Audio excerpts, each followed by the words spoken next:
রাসূল তুমি আমার হয়ে যাও, নবী তুমি আমার হয়ে যাও, তুমি আমার আমি তোমার একবার কথা দাও, রাসূল তুমি আমার হয়ে যাও। বলেন সেই মুসিবতের দিনে যেদিন আমি আমার উম্মতকে হাউজে কাউসারের পানির পেয়ালা পান করাবো, সেদিন হাউজে কাউসারের কাতারে প্রথম যেই দুইজন ব্যক্তির সাথে দেখা হবে তারা হলো আমার সেই শাম দেশের দুই সাহাবী। চিল্লায় পড়ে আল্লাহু আকবার। আল্লাহ তাআলা ডেকে ডেকে বলছে, গোলাম, আল্লাহ তাআলা যেন আমাদের কান ধরে বলছে, গোলাম, আমি আল্লাহ তাআলা আবারও বলে দিলাম, লা ইলাহা ইল্লা হুয়াল আজিজুল হাকীম।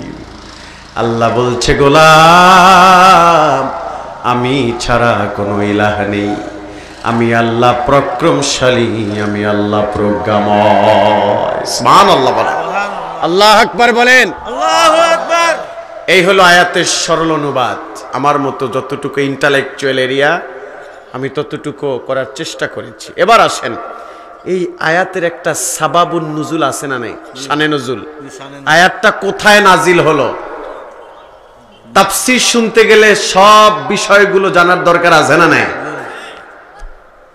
তাহলে আয়াতটা কোথায় নাজিল হলো আমরা একটু জানবো, কারণ এটার ভিতরে এত ভালোবাসা, এত মায়া আল্লাহ লাগায় রাখছে। যদি মনোযোগ দিয়ে শোনেন, ইমানের নূর আল্লাহ বাড়ায় দিবে। সুবহানাল্লাহ। কোরআন দিয়ে যারা কথা বলে তারা সত্য কথা বলে, আর কোরআনের কথা শুনলে ইমানের নূর আল্লাহ বাড়ায় দেয়। ঠিক কিনা বলেন? একটু শোনেন, খুব মনোযোগ। লুক এট মি ভাই প্লিজ। আল্লামা বদরুদ্দিন আইনি রহমাতুল্লাহ উমদাতুল কারি শারহুস সহিহুল বুখারীতে সহিহ সনদে হাদিস টেনেছেন। আরে ১৫০০ বছর আগে শাম থেকে, শাম কোথা থেকে? শাম থেকে দুইজন ইহুদি আলেম হাঁটতে হাঁটতে মদিনায় এসেছে। এসে বললেন, ফালাম্মা আবসারা মদিনাতা আল মুনাওয়ারা ক্বালা আহাদুহুমা লিসাহিবিহি মদিনাতুন নবিয়্যিহি আখিরিজ জামান মুহাম্মাদুর রাসূলুল্লাহ সাল্লাল্লাহু আলাইহি ওয়া আলিহি ওয়াসাল্লাম। মানে আরো লম্বা ইবারত, সার কথাটা হলো এইভাবে, মদিনাবাসীদেরকে হাত ধরছে, তারে বলতেছে, ভাই আমরা তো শাম থেকে এসেছি, মুহাম্মদ নামের কোন ব্যক্তি কি মক্কা থেকে মদিনা এসেছে? মদিনাবাসীরা বললেন, ক্বালু বালা, হ্যাঁ এসেছে। ডেকে ডেকে বললেন, তার ঘর কোথায়, বাসা কোথায়? মদিনাবাসীরা বলল, ওই যে তার হুজরা দেখা যায়, ওখানে গেলেই তার দেখা মিলবে। সুবহানাল্লাহ। দুইজন হাঁটতে হাঁটতে, ইহুদি আলেম হাঁটতে হাঁটতে আল্লাহর হাবিবের দরজা মোবারকের কাছে গেলেন, গিয়া নক করলেন, খটখটানি দিলেন। দরজাটা আর দ্বিতীয় কোনো ব্যক্তি না, স্বয়ং রাসূলুল্লাহ নিজেই খুলে দিলেন। সুবহানাল্লাহ। নবীজি যখন দরজা খুলে দিলেন, আল্লাহর হাবিবের এই যে টুপি মোবারকটা হালকা এইভাবে বাঁকা ছিল, এভাবে। কসাসুল কোরআন ইবনে হাজার আসকালানি চমৎকার করে ব্যাখ্যা করেছেন। টুপিটা বাঁকা, পাঞ্জাবির হাতাগুলো কাঁচানো। সুবহানাল্লাহ। নবীজির হাতে মিসওয়াক, নবীজি ওযু করেছেন, তার আনোয়ার চেহারা বেয়ে বেয়ে পানির ফোঁটাগুলো পড়ছে। মোল্লা আলী কারি বলেন, এক একটা পানির ফোঁটা নয়, যেন জান্নাতি মুক্তার দানা ঝরতেছে। সুবহানাল্লাহ। ডেকে ডেকে বললেন, আনতা আহমদ, আনতা মুহাম্মদ। নবী বললেন, নাআম। মুস্কি হেসে দিলেন, তাবাসসুম হেসে দিলেন। আল্লাহর হাবিব ডেকে ডেকে বললেন, কোথায় বাড়ি, কোথায় ঘর? দুইজন ইহুদি আলেম ডেকে ডেকে বললেন, আমরা সেই শাম থেকে এসেছি।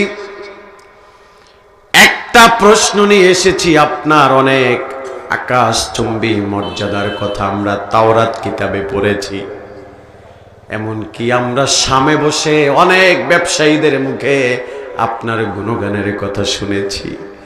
আমরা একটি প্রশ্ন নিয়ে হাজির হয়েছি, যদি আপনি জবাব দিতে পারেন বিলম্ব করব না, মুসলমান হয়ে যাব। আল্লাহু আকবার, আল্লাহু আকবার। নবীজি মুস্কি হেসে দিয়ে বললেন, সালুনি, প্রশ্ন করো। ডেকে ডেকে বললেন, আইয়ু শাহাদাতিন আযামু ফি কিতাবিল্লাহ, আপনার উপরে যেই কিতাব অবতীর্ণ হয়েছে, আপনার পূর্বে যত নবীদের উপরে আসমানি কিতাব এসেছে, সব কিতাবগুলোকে এক জায়গায় করে আপনি যদি একাত্রে এক বাক্যে এক কথায় আপনার স্রষ্টার পরিচয় দিতে পারেন, বিলম্ব করব না, কালিমা পড়ে ফেলব।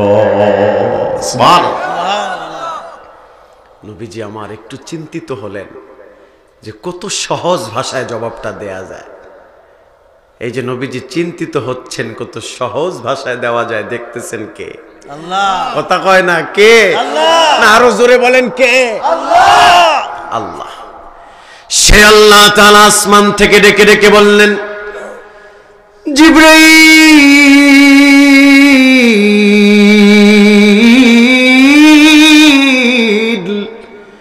আমার হাবিবুল্লাহর কদমে চলে যাও, গিয়ে বলো, ইয়া রাসূলুল্লাহ, ইয়া হাবিবাল্লাহ, দুইজন ইহুদি আলেম যেই প্রশ্ন করেছে, জবাবটা আপনার নিজের থেকে দেওয়ার দরকার নাই, আপনার টেনশন করার কারণ নাই।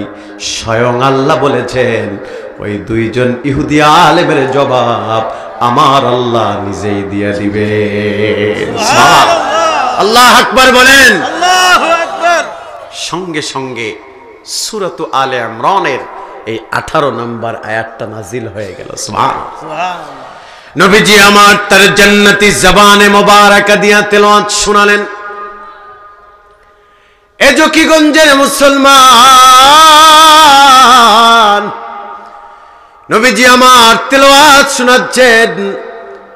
যেমন করে সন্তান মারা গেলে মা যেমন পাগলনির মতো হয়ে যায়, আবার বাবা মা যদি মারা যায় সন্তান যেমন গলা কাটা মুরগির মতো ছটফট করে কান্না করে, তেমন করে দুইজন ইহুদি আলেম এত অজর নয়নে কান্না করছে। আমার রাসূলুল্লাহ হাত ধরে বললেন, কি হলো, তোমরা কেন কান্না করছো? বললেন, ইয়া রাসূলুল্লাহ, ইয়া হাবিবাল্লাহ, যখন আপনার দরজা মোবারকে আমরা এসেছি, যখন আপনার দরজায় নক করলাম, হাবিব ইয়া রাসূলুল্লাহ,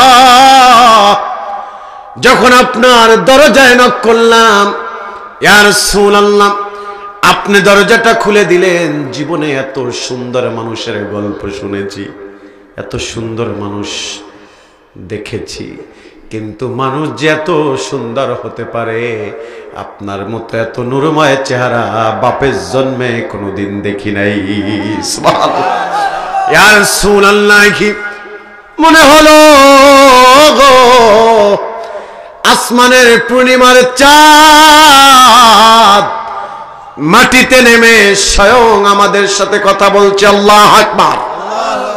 ইয়া রাসূলুল্লাহ, তখনই বুঝে ফেলেছি এই চেহারা কোনোদিন মিথ্যা হতে পারে না, এই চেহারা কোনোদিন মিথ্যা হতে পারে না। আপনি যেই তেলাওয়াত শোনালেন, আমরা তাওরাতের তেলাওয়াত শুনেছি, জাবুর দেখেছি, ইনজিলও দেখেছি, কিন্তু এটা এমন কিতাব, আরে এত জান্নাতি সুর জীবনে কোনোদিন শুনি নাই। আপনার মুখের তেলাওয়াত শুনে আমাদের কলিজা মোমের মতো গলে গেছে।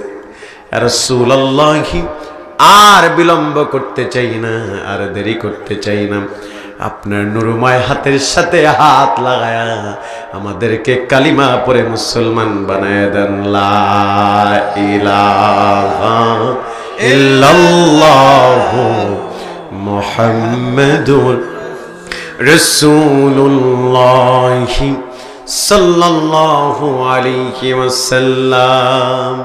নবী তুমি আমার হয়ে যাও, ঠিক না?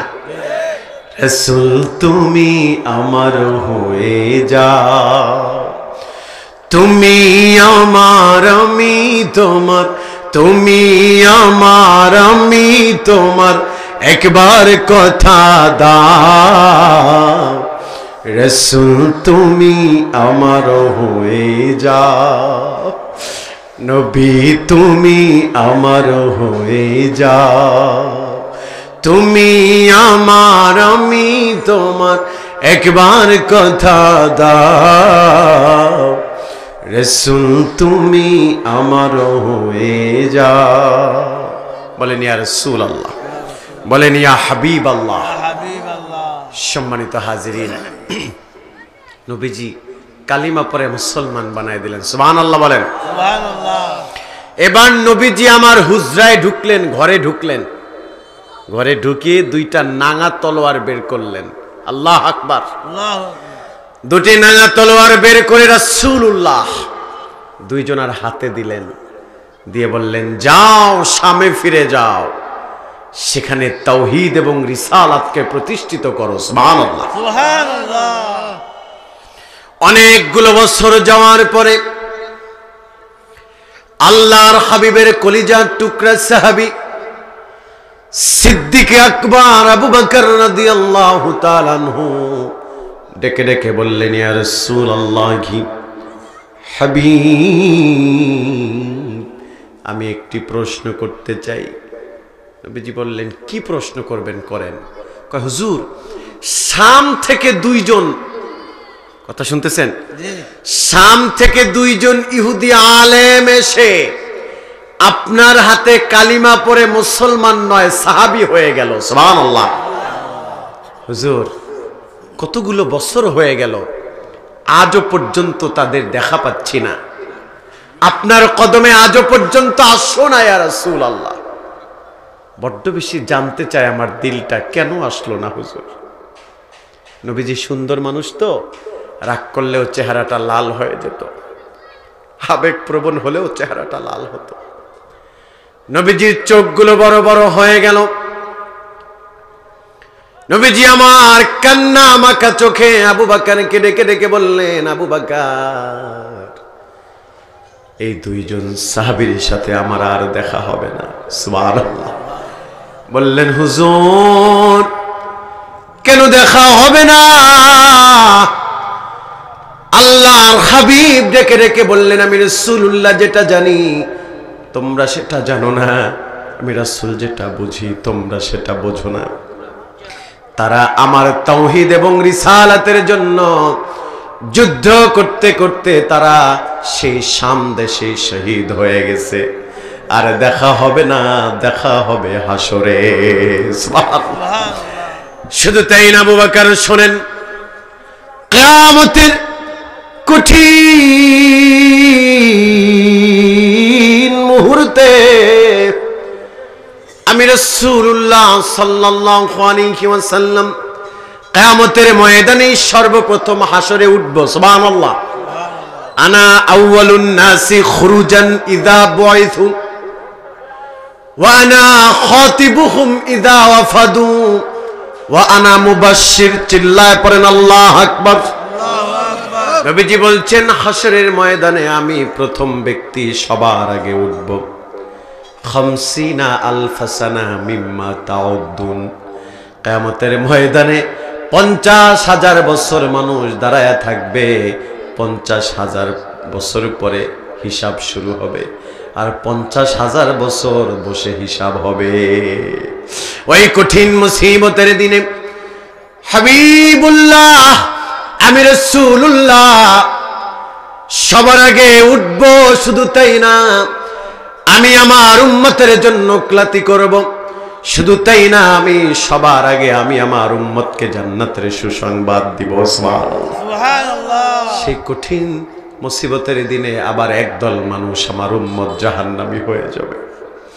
সে মুসিবতের দিনে আমি যখন আমার আদর্শওয়ালা উম্মতকে, আমি রাসূলুল্লাহর আদর্শওয়ালা উম্মতকে আমি হাবিবুল্লাহ হাউজে কাউসারের পানির পেয়ালা পান করাবো। আমার উম্মতেরা সারিবদ্ধ হয়ে দাঁড়াবে, যারা আমার আদর্শ গ্রহণ করেছে তাদেরকে আমি হাউজে কাউসারের পানি খাওয়াবো। সেই মুসিবতের দিনে যেদিন আমি আমার উম্মতকে হাউজে কাউসারের পানির পেয়ালা পান করাবো, সেদিন হাউজে কাউসারের কাতারে প্রথম যেই দুইজন ব্যক্তির সাথে দেখা হবে তারা হলো আমার সেই শাম দেশের দুই সাহাবী। চিল্লায় পড়ে আল্লাহু আকবার। হাউজে কাউসারের কিনারায়, হাউজে কাউসারের সারিতে, প্রথম সারিতেই তাদের সাথে রাসূলুল্লাহর দেখা হবে। সুবহানাল্লাহ। তাহলে নবীর সাথে দেখা হয়েছে কয়বার? কথা কয় না, কয়বার? আর আবু জাহেল দেখছে কয়বার নবীকে? 1000 বার। নবীর চাচারা নবীকে দেখেছে 1000 বার। সিদ্দিক আকবর কান্না করছেন, ইয়া রাসূলুল্লাহ, আপনার চাচা, আপনারই রক্ত, ছোট্ট সময় থেকে আপনাকে দেখলো, কিন্তু ইয়া রাসূলুল্লাহ আপনাকে দেখলো কিন্তু কালিমা পরে মুসলমান হলো না। আর সেই শাম থেকে এসে তারা একবারই দেখেছে আপনাকে, কালিমা পরে জান্নাতি মানুষ হয়ে গেছে। সুবহানাল্লাহ। ভাইরা আমার, বন্ধুরা আমার, গভীর মনোযোগে শোনেন। আল্লাহর হাবিব সাল্লাল্লাহু আলাইহি ওয়াসাল্লাম তিনি হাসরের ময়দানে উম্মতের জন্য শাফাতের কান্ডারি হবে তাদের জন্য যারা দুনিয়াতে রাসূলুল্লাহর আদর্শ গ্রহণ করেছে। ঠিক কিনা বলেন? কথা বলেন, ঠিক কিনা? ঠিক। আপনি একটু বলেন, নিজের চিন্তা দিয়া বলবেন। আমি ওয়াজ করতেছি না, আগেই বলছি আমি জাহেল মানুষ, ছোট মানুষ, আমি যতটুকু পড়েছি জানাচ্ছি আপনাদেরকে। একটু নিজের বিবেক দিয়া জবাব দিয়েন। আল্লাহর রাসূলের আদর্শের বাহিরে কোনো আদর্শ আছে? নাই। কথা বলেন, আছে? নাই। আজকে যারা বাংলাদেশে বিভিন্ন ইসলামী আন্দোলনের নাম দিয়া, ইসলামী আন্দোলনের নাম দিয়া যারা আজকে কোরআনের আইনকে সংসদে বাস্তবায়ন করতে চায়, কিন্তু আমরা দেখতে পাচ্ছি তাদের চলাফেরা, কথাবার্তা, চলন বলনে কেমন জানি একটা রাসূল বিদ্বেষী ভাব দেখা যায়। ঠিক কিনা বলেন? যতই কোরআনের কথা আপনি বলতে চান, আমাদের এ বিষয় নিয়ে কথা নাই, কোনো নট ম্যাটার। আপনি যে আন্দোলন করেন করেন, আমাদের কোনো কথা নাই। তবে আমাদের কথা হলো সে জায়গায় আপনি রাসূলুল্লাহর আদর্শকে বাদ দিয়া যদি আপনি কোরআনের হুকুমত কায়েম করতে চান, আপনি সারা জীবন চেষ্টা করতে পারেন। রাসূলুল্লাহর আদর্শ মাইনাস করলে আপনার আন্দোলনের 4 আনার দাম আল্লাহর কাছে নাই। ঠিক কেন বলেন? কারণ রাসূল যার জীবনে নাই তার জীবনে কিচ্ছু নাই। ঠিক কেন বলেন? রাসূলুল্লাহর আদর্শ শ্রেষ্ঠ যদি তাই না হতো, তাহলে রাসূল বলতেন না মান কানাল্লাহু ওয়া রাসূলুহু আহাব্বা ইলাইহি মিম্মা সিওয়াহুমা। নবীজি ইমানের মাপকাঠি বলে দিয়েছেন, ইমানদার তারা হাসরের ময়দানে নাজাত পাবে এই 3 শ্রেণীর ব্যক্তি। স্পেশাল করে নবীজি বলেছেন সালাসুম মান কুন্না ফিহি ওয়াজাদা হালাওয়াতুল ঈমান। ওই ব্যক্তি ইমানের স্বাদ গ্রহণ করবে। 1, মান কানাল্লাহু ওয়া রাসূলুহু আহাব্বা ইলাইহি মিম্মা সিওয়াহুমা, যারা নিজের জীবনের থেকেও, স্ত্রী, সন্তান, সম্পদ, অর্থ, প্রভাব, প্রতিপত্তি, আভিজাত্য সবকিছুর থেকে, এমনকি নিজের জীবনের থেকেও যারা আল্লাহ এবং তার রাসূলকে ভালোবাসবে, সে হচ্ছে ঈমানদার। সুবহানাল্লাহ বলেন। আর এই ব্যক্তির জন্য নবীর সুপারিশ, রাসূল বলছেন ফানাজমাউ ফিল জান্নাহ, তার জন্য জান্নাত অপেক্ষা করছে। সুবহানাল্লাহ বলেন। রাসূল ছাড়া আদর্শ হতে পারে? কথা কয় না। রাসূল ছাড়া আদর্শ হতে পারে না। কিন্তু দুঃখের জায়গাটা সেখানে। জকিগঞ্জের মানুষ, আমি বলতে চাই আপনাদেরকে, আপনারা জ্ঞানী মানুষ, সারা দেশ জুড়ে দুঃখের জায়গাটা সেখানে।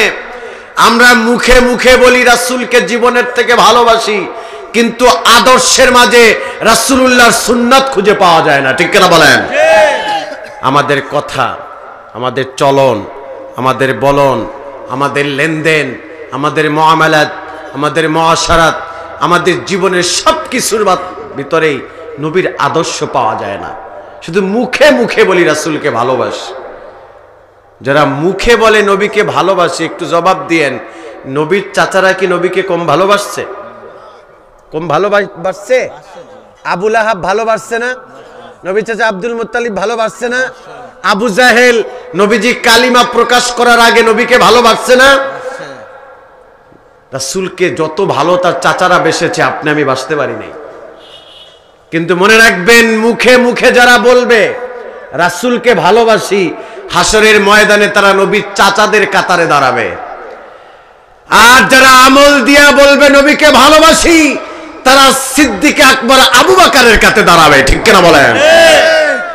এজন্য আমল দিয়ে নবীকে ভালোবাসেন, আমল দিয়া, মুখে না। নবীকে ভালোবাসবেন আমল দিয়া। ভালোবাসা কাকে বলে দেখেন, একটা হাদিস শোনেন।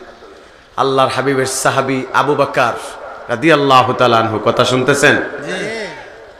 বাপ বেটা বৈশা একই দস্তরখানায় খাবার খাচ্ছে।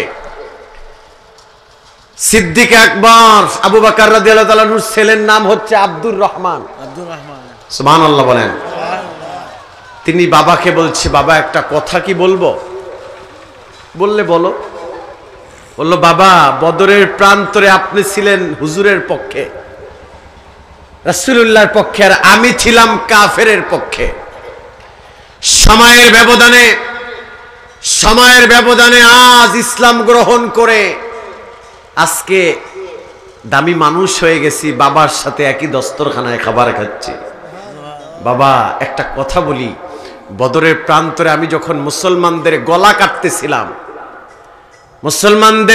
কাটতেছিলাম, কচু কাটা কাটতেছিলাম, সেদিন আমি আপনাকে একবার না একাধিকবার আপনাকে আমাদের হাতের কাছে পেয়েছি। আমি ইচ্ছা করলে সেদিন আপনার গর্দান উড়াই দিতে পারতাম, কিন্তু আপনি জন্মদাতা পিতা হওয়ার কারণে আমি সেদিন আপনাকে কাছে পেয়েছি, কিন্তু আপনাকে মারি নাই। এতটুকু কথা বলে শেষ করতে পারে নাই, সিদ্দিক আকবর খাবারটা ঠেলা দিয়া দাঁড়ায় গেছে। আল্লাহর আসমানের দিকে তাকায়া কসম করে বললেন যে, সেই সত্তার কসম করে বলছি যার হাতে আমার জীবন আমার মরণ, তুমি আমাকে বদরের প্রান্তরে পেয়েছো, বাবা হওয়ার কারণে ছেড়ে দিয়েছো, আর আমি আল্লাহর কসম করে বলি, আমি তোমাকে বদরের প্রান্তরে যদি আমি পাইতাম, তুমি আমার হুজুরের বিপক্ষে থাকার কারণে, আমার রাসূলুল্লাহর বিপক্ষে অস্ত্র ধরার কারণে আমি তোমাকে টুকরা টুকরা করতাম। পৃথিবীর এমন কোনো শক্তি নাই আমার হাত থেকে তোমাকে বাঁচাতো। চিল্লায় পড়েন আল্লাহু আকবার। ভালোবাসা কাকে বলে? কথা কন, ভালোবাসা কাকে বলে? রাসূল বলছেন সন্তানকে বুকে জড়াইয়া, বাবা তোমাকে ভালোবাসি, তবে আমার হুজুরের থেকে বেশি না। সুবহানাল্লাহ। বললেন তোমাকে ভালোবাসি আমার পিতামাতার থেকে, আমি আমার হুজুরকে ভালোবাসি, তোমাকে ভালোবাসি, তবে রাসূলুল্লাহর থেকে বেশি না। সন্তান, সেদিন যদি তোমাকে পাইতাম, তোমাকে আমি টুকরা টুকরা করতাম। সন্তান বাবার বুকের উপরে মাথাটাকে লাগায়া বলল, বাবা আপনি যেই কথা আজকে জবাব দিয়েছেন, এই জবাবটাও আমি ইসলাম গ্রহণ করার পরেও লালন করতেছি। আল্লাহর হাবিবের সাহাবী সিদ্দিক আকবর বললেন,